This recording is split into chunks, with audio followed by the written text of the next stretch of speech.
Skip has been waiting all morning for this topic. For the 5th season, ESPN.com is ranking the best players in the NBA heading into the NBA season.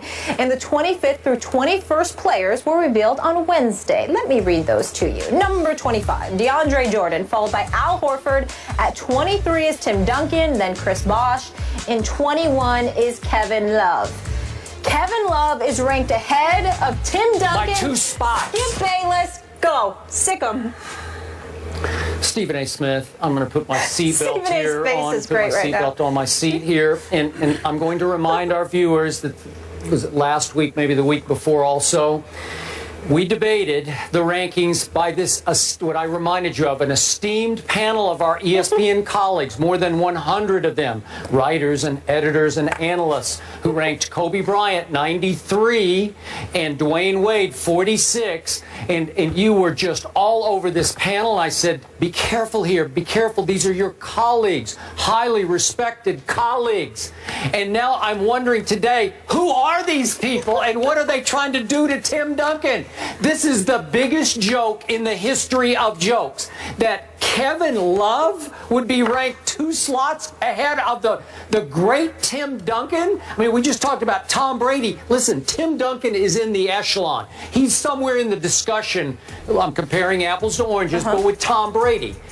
Tim Duncan, by the way, Stephen A. Smith, had one of his greatest years ever last year when he was the best player on my very talented San Antonio Spurs. Meanwhile, Kevin Love, who had toiled in the shadows in Minnesota for year after year, 6 years there, been a star on a bad team. And it was a bad team because he couldn't lift it into the playoffs one time. And I realized he averaged 19 and 12 when he was in Minnesota. And last year for the Cleveland Cavaliers in his first year, he averaged 16 and 10.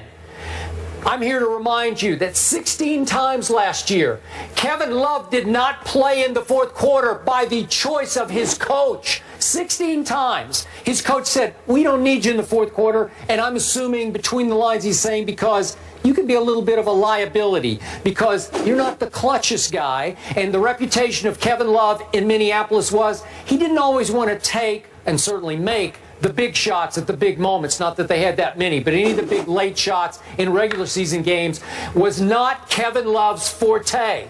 And need I remind you about this thing called playing defense?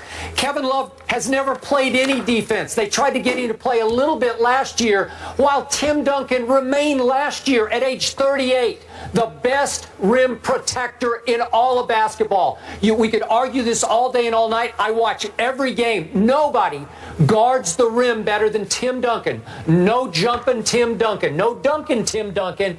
But he is so skilled, so savvy, so smart in his anticipation. With his incredible length, he will still change and block so many shots at the rim. He was masterful last year. He was the leader of this team, both as a performer and in the locker room and obviously in the huddles. He's as important to this team as Coach Pop is on an intangible level. He's it, man. He's the reason I'm going to pick the Spurs again. Obviously, they've added LaMarcus. LaMarcus wanted to play with Tim Duncan. He didn't want to play with Kevin Love. He wants to play with Tim Duncan. How could you? It's so disrespectful to Tim Duncan that you would rank somebody who's never proven a thing in this league, Kevin Love, 2 slots ahead of him. You can talk stats all you want. My eyes tell me that this is laughable and the all-time insult to an all-time great player who clearly has 5 rings, and God knows I could go on and on about all of his accolades.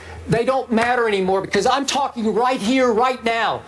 Who do I want on my team? Tim Duncan or Kevin Love? Seriously, who are you going to pick in Rucker Park? I'm going to pick Tim Duncan and I'm going to beat your butt if you take Kevin Love. I'm going to scorch your butt. I'm going to run you off the floor with Tim Duncan because you won't be able to score in the lane on Tim Duncan.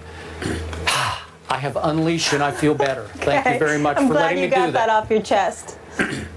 Last time we saw Tim Duncan, first thing was game 2 after they had lost game 1 by 15 to the Clippers in the first round. Second game, that age-old dinosaur known as Tim Duncan had dropped 28 and 11 on the Los Angeles Clippers. They won that game by 4 in Los Angeles.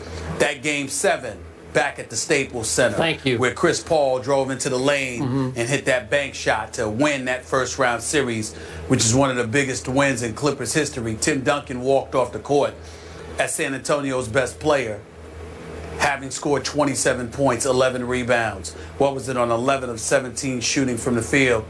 This is what he has done. When he's rested the last 5 games, whereas Kevin Love had to sit out due to injury, Tim Duncan, considerably older, particularly in NBA lore, this guy missed 5 games last year, all due to rest. Voted to his 15th All-Star appearance. He's a 5-time champion, mind you. Considering the things that this man has done in his career, it is an absolute travesty that these folks with this poll, who, by the way, I still don't know who they are, and maybe that is a good thing. The reality is that it makes no sense whatsoever. If you know anything about the game of basketball, Tim Duncan, he's not the same player anymore with his back to the basket, Skip. He's an average post player in some people's eyes, but he's incredible off the pick and roll. Obviously, as a defensive presence, he's elite. A rebounder, particularly in traffic, he's elite. This guy can still do it all. His footwork is impeccable. He knows what he's doing. He's incredibly savvy. Kevin Love is not in Tim Duncan's class. Kevin Love can play.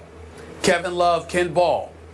Kevin Love can certainly shoot 3-pointers. But at this juncture, considering his bevy of injuries, one will call Kevin Love simply a spot-up shooter in this day and age. Correct. And that's just about it, which is one of the biggest reasons why Tristan Thompson was raising holy hell about getting his money, and congratulating him for finally getting that 5-year, $82 million deal. The reality is that you need Kevin Love if you're LeBron James and the Cleveland Cavaliers, and it's not to treat Kevin Love like he can't play, because he can play, Skip. He's a really good player, and he's a very good shooter. He's just not in the same class as Tim Duncan. Not in skill, not in IQ on the basketball court, and clearly not in accomplishments. So I don't know what the hell this .com staff or individuals were thinking. But once again, rather than bloviate and get all demonstrative and bombastic and all of that, I will simply end by saying this.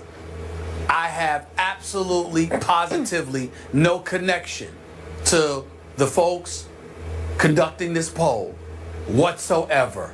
Even if they are ESPN, it has nothing to do with me. I disavow any connection with them whatsoever, with some of the names that they've put in elevated positions compared to some of the names they've diminished. Tim Duncan at 23, D. Wade at 46, Kobe Bryant at 93. It's downright embarrassing. Thank you for saying that. Now that Stephen Naismith has spoken, I feel validated, vindicated, empowered, and I'm going to piggyback on your point about Game 7 at Staples against the Clippers. It was Chris Paul's, really, his coming out party in the playoffs. It was the best fourth quarter. Obviously came back from his hamstring pull. But Tim Duncan was special down the stretch in that game. And after he got called for what I thought was a bogus foul, remember, where he jumped and caught himself a little bit and barely bumped into Chris Paul after he had shot the ball, after the ball was up in the air. And they called a foul. Chris Paul made his 2 free throws to put the Clippers ahead by 2. Tim Duncan goes right down to the other end, gets fouled, steps right to the line. He's never been the greatest free throw shooter, although he made 74% last year, which is pretty great. And he made 2 huge clutch free throws, 9 seconds left to tie that game, which led to the shot. That shot from heaven where Chris Paul shot it up into the rafters. Guess who shot it over? Tim Duncan came completely off his man DeAndre all the way down to the baseline to almost block that shot, and Chris Paul had to arch it up into the rafters, and it kissed off the glass and fell. Way to go, Clippers. You deserved it. You knocked off the Spurs Game 7. But listen, Tim Duncan is still, he's so special as a passer. He averaged 3 assists last year. No better passing big man in basketball. So Kevin Love is not a passer. He's not a defender. He's not a rim protector. He's never led a successful team. No, also. Clearly, and he's not even a fourth quarter player. I think I just closed my case. Thank you. You did. Case closed. Moving on, a little NFL action to get into. The defending NFC champions have lost 4 of 6 games this season, so can Seattle right the ship? We need to get Mark Schleris for this one, our former Super Bowl champ, to help this conversation. Seahawks, that's next. Ouch. Hello, Mark. ESPN colleagues, more than 100 of them, writers and editors and analysts, who ranked Kobe Bryant 93 and Dwayne Wade 46, and you were just all over this panel. And I said, be careful here, be careful. These are your colleagues, highly respected colleagues. And now I'm wondering today, who are these people and what are they trying to do to Tim Duncan? This is the biggest joke in the history of jokes, that Kevin Love would be ranked 2 slots ahead of the great Tim Duncan. I mean, we just talked about Tom Brady. Listen, Tim Duncan is in the echelon. He's somewhere in the discussion. I'm comparing apples to oranges, but with Tom Brady.